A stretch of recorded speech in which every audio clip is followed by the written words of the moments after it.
नमस्कार, मी डॉक्टर सीमा गोवंडे आपल्या सगळ्यांचं अगदी मनापासून स्वागत करते. आज आपल्या या नारायण पेठेच्या ग्रुपवरती अजून एक शेतकरी दादा आलेले आहेत, श्री सतीश अकोले दादा. आपण त्यांचं स्वागत करूया आणि आज त्यांच्याकडनं जाणून घेऊया की त्यांची शेती कुठे आहे आणि ते कशा पद्धतीने तिथे त्यांचं काम चालतं आणि त्यांचा अनुभव जाणून घेऊया.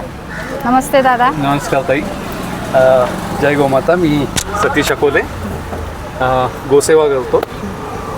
प्रोफेशनल लाईफ सोडून हा एक छंद आहे. माझी गोशाळा आहे इथं खेडी शिवापूरच्या पुढे आणि 2 गायींपासून आमची सुरुवात झाली. आता माझा कुटुंब कबिला 60च्या वर गेलेला आहे आणि त्यासोबत मग नैसर्गिक शेती करतो. पाळेकर सरांचं शिबिर केलं होतं आणि सगळे जे प्रॉडक्ट्स आहेत ते सगळे गाईला लागणाऱ्या गोष्टी आम्ही करतो. एक जसं उदाहरणार्थ गाईंना डाळीचा भरडा देतो आम्ही अपवनामध्ये, म्हणून मग उडीद, मूग, हरभरा असं सगळं करायला घेतो. गाईंना घरची पेंट जावी खुराकमध्ये म्हणून लाकडी घाणा लावला आहे. तेल हा बाय प्रॉडक्ट्स आहे, पेंट हा मेन प्रॉडक्ट आहे. गाईंना कडबा लागतो खायला, सुका चारा म्हणून मग ज्वारी लावतो. ज्वारी आपल्याला ते गाईंना, असे सगळे पदार्थ जे आहेत ते गाईंसाठी आहे. गाईंना मध्ये ठेवलं आहे आणि गाईला जे जे लागतं ते करतो आहे. गाईंना लागतं. आपली शेती कमी होती म्हणून शेती करायला घेतली आणि शेती करायला घेतली म्हणून ट्रॅक्टर घेतला. गाई आल्या म्हणून लाकडी घाणा लावला. असं सगळं आम्ही करतो. अरे वा. आता हे जे सगळे प्रॉडक्ट्स आहेत ते तुमच्याच शेतामधले आहेत? माझ्या शेतातले आहेत. अरे वा. साधारण किती वर्ष तुम्ही हे करताय? मी 9 वर्ष झाली मला या सगळ्या प्रकरणामध्ये. आता 9 वर्षापासून करतोय आम्ही. 2 गायींपासून सुरुवात केली. आता कुटुंब कबिला आमचा 60ला पोहोचला आहे, लहान मोठे पिल्ले म्हणून. आमच्याकडे एक युनिक वैशिष्ट्य आहे. आमच्याकडे प्रत्येक गाईला नाव आहे, प्रत्येक गाईला तिचं नाव माहिती आहे.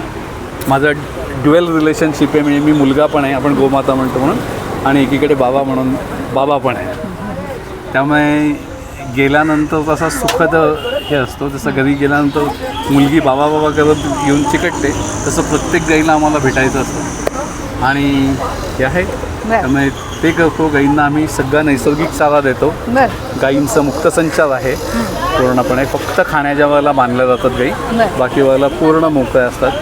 गाईंना आम्ही आंबवण देतो. आंबवणासोबत शतावरी देतो, गोळवेल देतो, जिवंती देतो, अश्वगंधा देतो. मिनरल्स तर द्यायलाच लागतात. त्याला गुळ देतो, डाळींचा भरडा देतो, आपल्या घरची शेंगदाण्याची खोबऱ्याची जी पेंड असते ती देतो. असं हे सगळं आहे. त्यामुळे गाई चूड खूप हेल्दी आहेत, चांगल्या आहेत. आणि आपण माझी पहिली गाय, 2 गायी ज्या आल्या होत्या पहिल्या, त्यातली एक गाय जी आहे एक गेली आणि एक जी गाय तिला प्रॉब्लेम आहे, जेनेटिकली प्रॉब्लेम आहे, तिचं प्रोलॅप होतो अंग बाहेरचं, म्हणून तिला आम्ही कन्सिव्ह नाही होऊ दिली. तीही त्याच थाटात त्याच सगळ्या याच्यात आहे. आम्ही कुठली गाय डिस्कार्ड केली नाही. असं आमचं सगळं हे आहे. मधल्या काळामध्ये तुम्हाला सांगायचं झालं तर कोविडमध्ये आम्ही 14 गाई रेस्क्यू केल्या. म्हणजे 27,000 रुपयाला एक गाय घेतली, नाशिकहून आणली. फक्त हाडाचे सांगाडे शिल्लक होते आणि टचूड सांगायला आनंद आहे की सगळ्या गाई वाचल्या आणि मस्त आहे, छान आहे, आनंद आहे. तुमचं मूळ प्रोफेशन काय आहे आणि तुम्ही ह्या क्षेत्राकडे कसे वळालात? ताई, मी बेसिकली मेकॅनिकल इंजिनियर आहे. मी महिंद्रा अँड महिंद्राला व्हाईस प्रेसिडेंट होतो. अरे वा. नंतर माझी एक फॅक्टरी पण होती. आत्ता मी सध्या गोशाळेसाठीचा भार उचलण्यासाठी मी आत्ता आणखी एका कंपनीमध्ये जॉब करतो, एक्झिक्युटिव्ह व्हाईस प्रेसिडेंट म्हणून, आणि सांभाळतो सुट्टीच्या दिवशी गोशाळेवरती, बाकी दिवशी ऑफिस आहे, असं सगळं करतो आम्ही.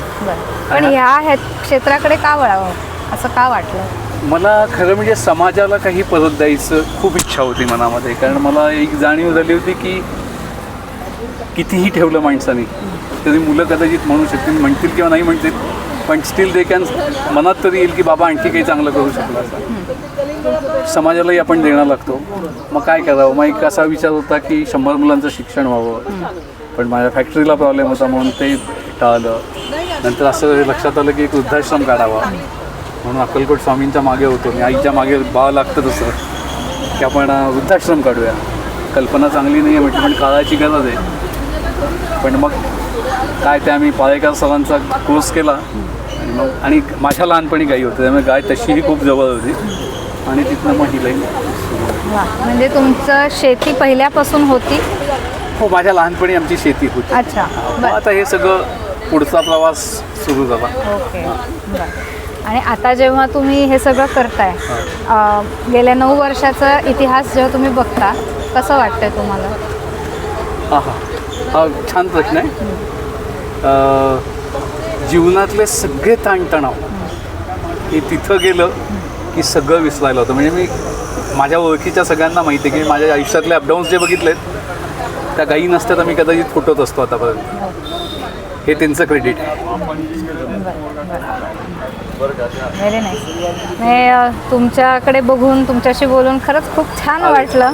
आणि या एजला सुद्धा की जिथे लोक रिटायरमेंटचं प्लॅनिंग करतात की आता मस्त काय 60 झाली, आता मी आराम करणार, आयुष्यभर खूप काम केलं, पण इथून ते तुमच्याशी बोलून असं वाटतं तुम्हाला अजून खूप काही करायची इच्छा आहे, खूप सारे ॲम्बिशन्स आहेत आणि उत्साह अजूनच तुमचा जास्त वाढल्यासारखं वाटतं. हे सगळं जे आहे ते गोशाळेसाठी आहे. हे वैयक्तिक जगण्यासाठीची ही धडपड नाही आहे. हा पहिला भाग आहे. फॉर्च्युनेटली देवाच्या कृपेने ती काळजी नाही आहे, पण हे सगळं गोशाळेसाठी चाललं आहे. गोशाळेतला काही खर्च काही प्रमाणात का होईना तो निघावा ही अपेक्षा. आणि आहे महत्त्वाचं, लोकांपर्यंत शुद्ध पोहोचावं, विषमुक्त पोहोचावं, हा त्यातला भाग मोठा. अगदी खरं. पूर्वी तुमचं जे शेत होतं तिथे पारंपरिक पद्धतीने शेती व्हायची की रासायनिक शेती केली जायची? अगदी माझ्या लहानपणी बहुधा ती पारंपरिक पद्धतीने व्हायची. हो, कारण आमच्याकडे गायी होत्या त्यामुळे. अच्छा. हा एक भाग होता. आणि दुसरं बाकी रासायनिक खत विकत आणायला पैसे नव्हते, त्यामुळे तो सगळ्यात भाग मोठा होता की गाईंचंच खत आपलं जातं. आता आपल्याकडे सगळं खत आणि जीवामृत या दोनच गोष्टींवरती आपली हे होत आहे. तर तुम्ही प्रेक्षकांना काय सांगू इच्छिता? तुमच्याकडनं एक काय संदेश प्रेक्षकांना देऊ इच्छिता? मी सांगू शकेन माझ्या अनुभवातनं की गोसेवा जितकी करता येईल तेवढी करा. त्याचं व्यावहारिक जगात पैशात मोजता येणार नाही, असं मूल्यमापन करता येणार नाही, हे नक्की आहे. पण अतिशय त्याचे परिणाम अतिशय सुरेख परिणाम आहे आयुष्यावर. त्याचं व्हायब्रेशन्स, त्याचा ऑरा गायींचा जो आहे तो खूप मोठा आहे. हा पहिला भाग आहे. दुसरं मी सगळ्यांना सांगू इच्छितो की फक्त विषमुक्त खा, जास्तीत जास्त जितकं शक्य होईल तितकं.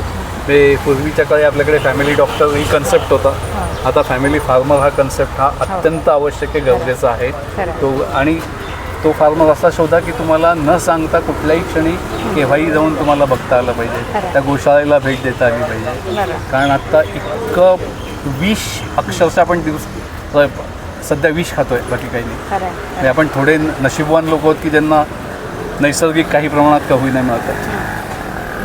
आणि तुमची शेती किंवा ही गोशाळा कुठे आहे? माझी गोशाळा ही खेड शिवापूरच्या पुढे वरवे VAR वरवे नावाचं गाव आहे, तिथं आहे. कारण आत्ता माझ्याकडे माझी स्वतःची 2 एकर आहे, पण करायला घेतलेली शेती आहे 16 एकरच्या जवळपास गेली आहे. म्हणून मग शेती पण आहे, म्हणून ट्रॅक्टर घेतला आहे. असं ते सगळं इकोसिस्टम आहे. जरूर. आज तुमच्याशी बोलून खरंच खूप छान वाटलं. मी सगळ्यांना आवाहन करू इच्छिते की माझ्या डोक्यात विचार आहे की निदान नारायण ग्रुप एरियामधले जे कोणी ग्राहक आहेत, आपल्याशी जोडलेले जे जे शेतकरी आहेत, आपण सगळेजण मिळून त्यांच्या शेतावरती महिन्यातनं एखाद्या रविवार प्लॅन करू आणि नक्की व्हिजिट करूया की त्यांनाही मोटिवेशन मिळेल, आपल्यालाही कळेल की त्यांचे कष्ट काय आहेत, कशा पद्धतीने ते शेती करतायत. आणि इथे ह्या आपल्या ह्या उपक्रमात पूर्ण पारदर्शकता आहे की तुम्हाला नक्की कळेल की आपण जी काही भाजीपाला घेतोय तो कोणाकडनं येतोय. आणि तिथे त्यांच्या शेतावर व्हिजिट केल्यानंतर ही सुद्धा गोष्ट आपल्याला समजू शकेल की खरंच तिथे किती कष्ट घेऊन हे सगळं कार्य केलं जातं. तेव्हा जे जे कोणी इच्छुक असतील त्यांनी जरूर मला संपर्क साधावा. आपण प्रत्येक शेतकऱ्यांच्या शेतावरती एक ट्रिप काढायचं प्लॅन करतो आहे. तर मी सगळ्यांना आवाहन करू इच्छिते की जास्तीत जास्त लोकांनी या नैसर्गिक शेतीकडे वळावं. धन्यवाद. जय गोमाता. होतं